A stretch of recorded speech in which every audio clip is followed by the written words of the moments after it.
Веднаш се селиме во утринското собраниско брифирање, каде што колешката Весна Велкова го има својот гостин со кој во наредните 12 минути ќе поразговараат за актуелните, па и дневни политички теми во државата. Весна, добро утро. Во овој утрински брифинг гостин ни е претинкот од редовите на Алијансата за албанците, господинот Сурија Рашиди. Со него ќе поразговараме на актуелни теми од последните случувања овде во собранието, односно одлуката на ЛДП да настапува самостојно, па се до оние актуелни случувања, закон за попис, закон за лични карти и така натаму. Добро утро, господине. Добро утро, ве поздравувам и вас и вашите гледачи. Значи, веднаш да почнеме. Во собранието се случија некои актуелни теми. ЛДП вчера одлучи да го не да ја напушти коалицијата, туку да одлучува самостојно во собранието, но да ја поддржува владата во нејзините одлуки. Знаеме дека Алијансата е во коалиција со алтернатива. Се ближат локалните избори. Како ќе настапува Алијансата во однос на коалицијското однесување пред локалните избори? Можно ли е да настапувате сами, како еве сите овие? Ние сме посебен политички субјекти, тоа право го имаме и ние, како што го има и алтернатива, но се е поизвестно, имајќи предвид дека оваа коалиција делува перфектно, би рекол, ние и на локалните избори ќе одиме заедно со алтернатива. Затоа сега се припремите за што подобар настап на овие локални избори. Морам да кажам дека ние настојуваме да надпреваруваме во сите општини каде што живеат албанците или каде што победуваат градоначалници албанци и мислам дека имаме добри шанси на секоја општина да се победи на овие избори.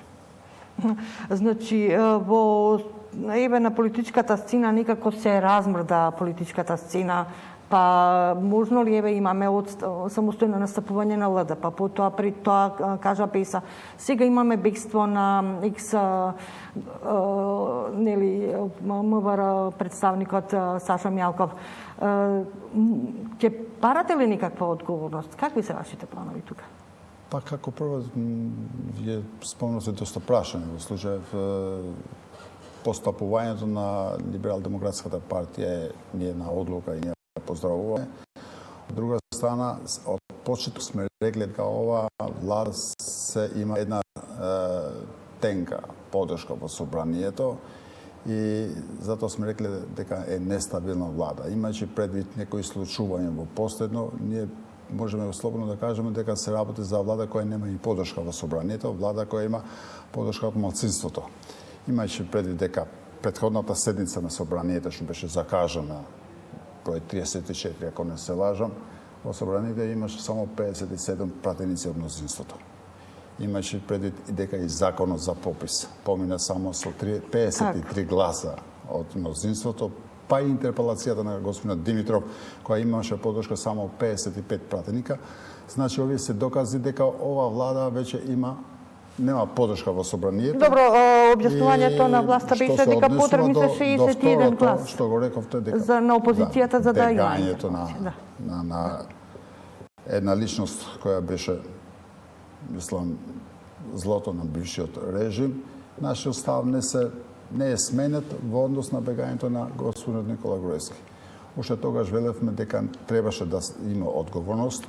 Одговорност немаше никаква истрага внатре во органите на полицијата или во органите на Министерството за внатрешни работи да се најдат виновниците за тоа кој е одговорен што тогаш излезе надвор или побегна господин Груевски. Според вашите одговори, дали ќе покренете нешто во бараме одговорност од органите на државата, исклучиво од Министерството за внатрешни работи, па сега сме на разгледување и на можноста да побараме и интерпелација за министерот Спасовски.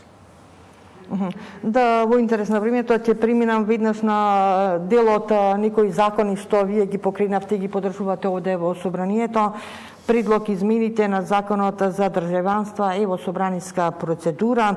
Со него, од прилика проценките, барем оние што се објавени до сега официјални и неофицијални, се бара државјанство за околу 50.000 граѓани, претежно косовари. Дали коалицијата Алијанса и Алтернатива има некакви податоци во кои други држави се добива државјанства наместо 8 години, например, престоја во една држава да има само 4 години. Државјанство се добива со тројца сведоци кои ќе потврдат дека лицето во Македонија живеело и пред независноста, а може и со еден сведок, ако тоа биде или пак се уште е жител на местото на барателот. И наместо да го познава, например, македонскиот јазик, да се дефинира како познавање на најмалку еден од службените јазици во државата на лицето кое го зборува. Точно дека ние сме предложили еден закон, кој закон има за цел да решава еден траен проблем во државата. Ќе почнемо од тоа дека законот веќе помина 2 месеци што е предложен или е усвоен на дневен ред на седницата број 25 од 14 декември. Значи помина 2 месеци што коме на место. Значи се уште не е свикана комисијата, матичната комисија која треба да го разгледа законот. Тоа е комисијата за одбрана и безбедност. И ние се прашуваме зашто тоа се случува. Законот е предложен во собрание, има неколку барања во законот, како што ги вие спомнавте, и ние сме отворени за дебата. Било кој има забелешки во одредбите на законот, собранието е местото каде што треба тие забелешки да се поставуваат, односно комисијата. Затоа чекавме да се свика комисијата и тука да разговараме и дебатираме со сите политички субјекти околу законот. Уште во почеток, пред да го поднесеме на собраниска процедура, ние го дадовме закон на поголемите политички партии, односно на координаторите на политичките партии, на ВМРО, на СДСМ и на ДУИ, да го разгледат, да се спремат и да дават своји предлози. Ние не прифаќаме предлози од дистанца, од пресконференција, него местото кај што треба да се разговара за законот е собранието. Спомнавте дека има тука одредба со која се предлага преку натурализација наместо 8 години, 4 години да се скрати рокот за добивање на државјанство. Имаме сознание дека во други држави не е 8 години. Ние предлагаме 4 години, нека предлагат другите 5-6, па да видиме дали има можност за договарање.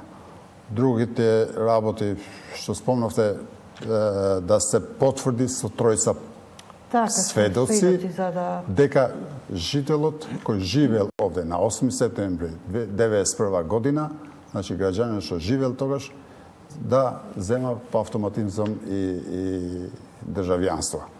Ако другите имат подобар предлог, како да се потврди дека тој живеел тогаш овде, ние сме спремни да го прифаќаме. Значи, ние сме спремни да прифаќаме све што е добро и во интерес на усовршување на закон, се додека не се нарушуваат основните начели на законот, пошто не се спремни да усвојуваме закон кој дава половични решења. Него сакаме овој проблем да се реши трајно, пошто навистина има граѓани кои безсмислено и со абсурдни, би рекол, оправдувања нема државјанство.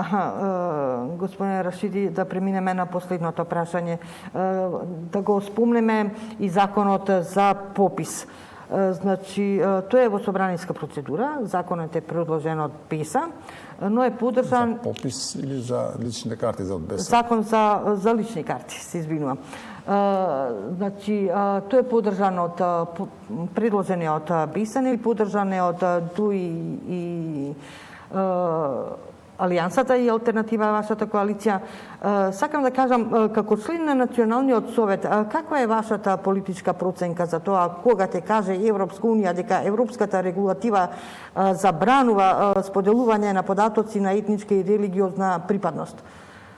Што кога Европска унија те каже дека ова не сме да стои во лични карти? Како прво мораме да исправка. Значи, законот навистина е предложен од четворицата пратеници од БЕСА, но е поддржан со приклучување од пратениците од коалицијата Алијанса на албанците и Алтернатива. Значи, не е поддржан на ваков ист начин и од ДУИ.